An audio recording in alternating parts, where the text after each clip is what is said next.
Hey, salut à tous, on se retrouve aujourd'hui pour une nouvelle vidéo sur la chaîne Tech & Shoot. Et aujourd'hui, un nouveau concept sur la chaîne. Je vais vous raconter l'histoire d'une marque et plus précisément aujourd'hui, celle de Samsung. Alors comme c'est un nouveau concept, eh bien je vous invite à me dire en commentaire si ce concept vous a plu, à bombarder la barre de like et si c'est le cas, je me ferai un plaisir de vous faire d'autres vidéos dans ce style. Et on commence avec ce nouveau concept par une marque que vous connaissez tous, Samsung. En effet, Samsung aujourd'hui est partout dans notre quotidien, téléphone, téléviseur, même électroménager, ordinateur. Et Samsung est même là où on ne le voit pas. Et par exemple, depuis 2016, suite au rachat du groupe Harman, Samsung est propriétaire de la marque JBL. Donc est-ce que tu savais ça, que JBL appartenait à Samsung?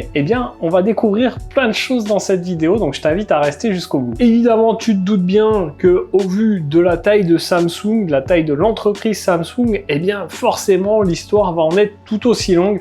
Alors je vais essayer de vous raccourcir un petit peu pour pas que la vidéo soit trop longue, mais sans oublier quelques petits éléments importants. Alors déjà, l'origine de Samsung. Alors tout commence en 1938. Lee Byung-chul, désolé pour la prononciation, je suis pas hyper fort en langue étrangère, donc c'est un entrepreneur sud-coréen. Pour le reste de la vidéo, on va l'appeler Lee, ça sera plus simple. Lee, il fonde une société de négoce entre commerçants et épiciers. Cette société, elle s'appelle Samsung. Elle a rien à voir avec ce qu'on connaît aujourd'hui, on est dans la négoce entre commerçants et épiciers, en gros, épicerie. Rien à voir avec les produits aujourd'hui. Cette entreprise, il l'a créée à côté de la ville de Daegu, à l'époque occupée par le Japon. Les affaires marchant plutôt bien, Lee, quelques temps plus tard, fonde une raffinerie de sucre à Busan, puis une filature de laine à Daegu, encore une fois. Les affaires marchant plutôt bien, l'entreprise va se diversifier dans différents domaines. Il va faire de la sécurité, du commerce, jusqu'aux assurances. On peut dire à l'époque que Lee est un touche-à-tout. Il essaye un petit peu tous les secteurs pour essayer de faire grandir son entreprise, histoire que les affaires fonctionnent bien et forcément qu'il récolte un petit peu d'argent. En 1947, Lee étant plutôt pas trop mal financièrement et était plutôt bien, je suis bien, il ouvre une nouvelle société qui s'appellera Samsung Mulsan Gongsa ou Samsung Trading Corporation, une société de trading qu'on connaît aujourd'hui sous le nom de Samsung C&T Corporation. Et ça va être qu'à partir de 1969, donc pas mal de temps après, que Samsung va se lancer dans l'électronique. Tout ça via l'entreprise Samsung Electric Industries, bien sûr, toujours créée par Lee. Plusieurs divisions dans cette entreprise vont se créer au fur et à mesure des années.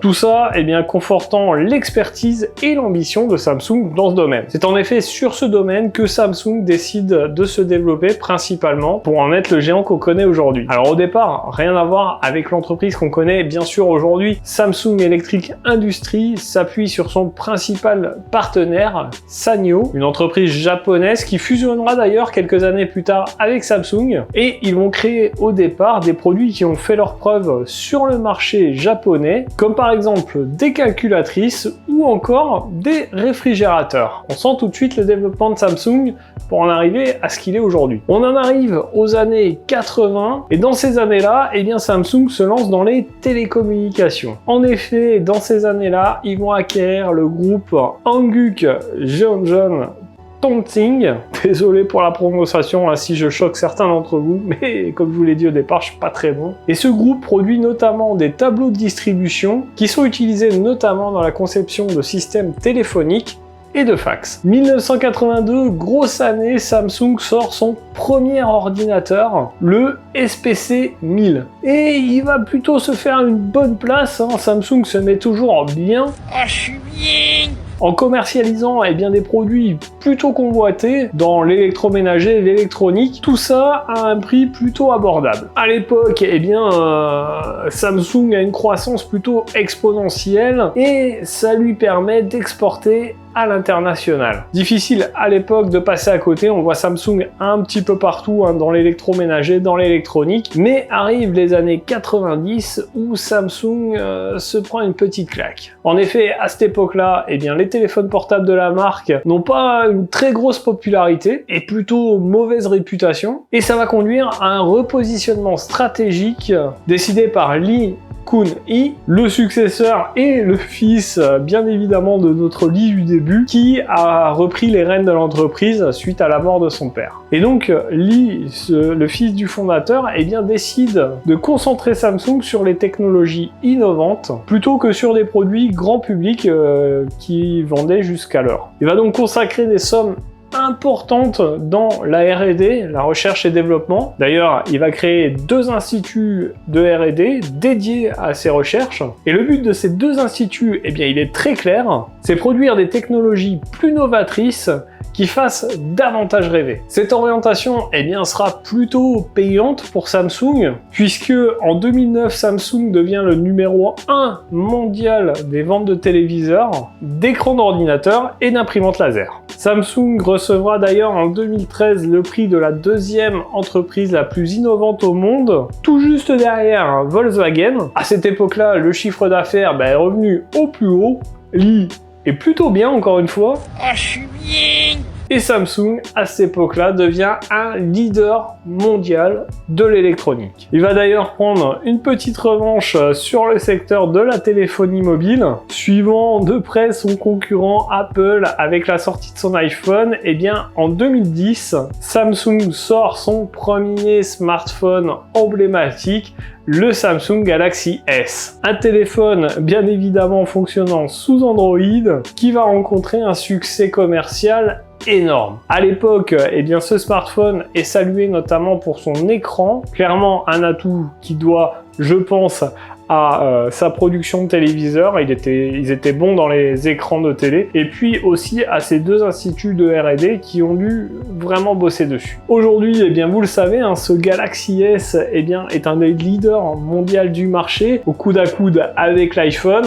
La guerre entre les deux dure depuis pas mal d'années. D'ailleurs, si vous aimez ce concept, dans une prochaine vidéo, on pourra parler d'histoire d'Apple. Alors, on arrive maintenant au Samsung qu'on connaît tous aujourd'hui. Alors, difficile de vous faire une liste de tous les produits Samsung, tellement la gamme est diversifiée. On est toujours sur de la télé, des écrans, de l'électroménager, enfin bref, plein de choses. Après, clairement, pour revenir à ce que je disais avant sur le Galaxy S, clairement, eh bien, la gamme smartphone de Samsung est un gros fer de lance de l'entreprise. On a une Galaxy, les derniers en date, le S23, eh bien, qui marche très bien. C'est également, quand même, il faut le dire, les premiers à avoir commercialisé au grand public un smartphone pliant. Ils ont annoncé dernièrement le Z Flip 5 et le Fold 5. Ils ont sorti ça au grand public bien avant tout le monde. Samsung est aujourd'hui également très présent, eh bien, sur le secteur des ordinateurs portables. On a le Galaxy Book 3 Ultra qui est sorti, je vous en avais fait la vidéo, mais aussi bien évidemment sur celui des tablettes. Ils ont annoncé là, il y a quelques jours, la Tab S9. Et bien sûr, on ne peut pas parler que de smartphones. Samsung est également aujourd'hui très présent dans le secteur des téléviseurs. Ils sont très innovants dans le domaine. Je pense notamment au téléviseur The Frame, avec une télé en fait qui fait fonction de cadre. On a évidemment aussi leurs téléviseurs QLED qui ont des super contrastes et une superbe luminosité. Et puis n'oublions pas que Samsung est toujours très présent aujourd'hui dans l'électroménager avec des lave-linges, des réfrigérateurs qui sont très performants. Moi j'ai d'ailleurs un lave-linge Samsung à la maison. Donc on peut voir avec toute cette histoire, que Samsung est quand même parti juste d'une négoce entre commerçants et épiciers à être aujourd'hui l'un des principaux acteurs mondiaux dans l'électronique. Et clairement, c'est une entreprise qui a un très beau parcours. Donc clairement, moi j'ai envie de dire un grand bravo à Lee qui a fondé cette entreprise et à son fils, Lee toujours, qui a su la développer et un beau parcours de marque, je trouve. Donc voilà un petit peu pour l'histoire de Samsung. J'espère que vous aurez peut-être appris des choses, ou en tout cas que cette vidéo vous aura plu. Si c'est le cas, n'hésitez pas à la liker, à la partager un maximum, bien sûr. Dites-moi en commentaire ce que vous en avez pensé, si vous souhaitez que je fasse d'autres histoires de marque.